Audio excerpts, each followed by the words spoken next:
दोस्तों, मेरा नाम अनु है। ये कहानी जयपुर की है, जहाँ मेरे मामा किसी काम के सिलसिले से ठहरे हुए थे और उनके साथ एक दोस्त भी था जिसका नाम महेश था। वो मेरी माँ को अच्छी तरह से जानता था और मेरी माँ भी उसको जानती थी। अक्सर मामा जी के साथ उनसे भी मिलना हो जाता था, पर मैं उनके संबंध को नहीं जानता था।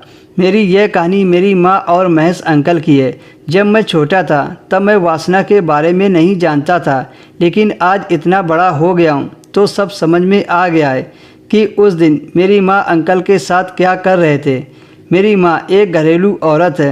एक दिन मेरी माँ ने मुझसे कहा, चलो मामा जी से मिलकर आते हैं। मामा का घर एक घुमावदार टीले पर था और थोड़े कच्चे मकान भी थे।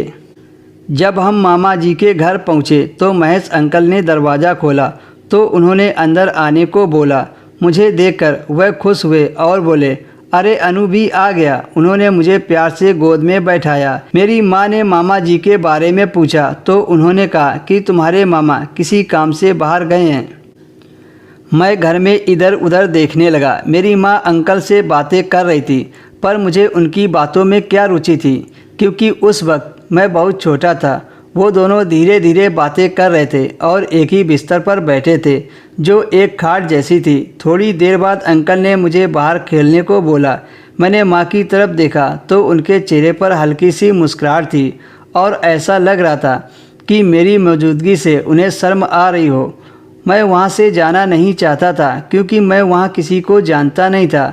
फिर मेरी माँ ने कहा, बेटा तुम थोड़ी देर बाहर जाकर खेल लो, जब हम तुम्हें बुलाएं तब आना।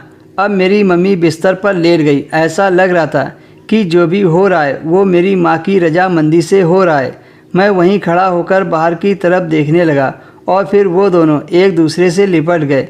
फिर अंकल ने मेरी माँ की साड़ी को जांघों के ऊपर उठा दी। गोरी जांघों को देखकर अंकल की आंखों में चमक जागी। वो अपने होंठों से जीभ फेरने लगे और भूखे शेर की तरह मेरी मम्मी पर चढ़ गए और 1 घंटे तक मम्मी के ऊपर चढ़कर प्यार करते रहे।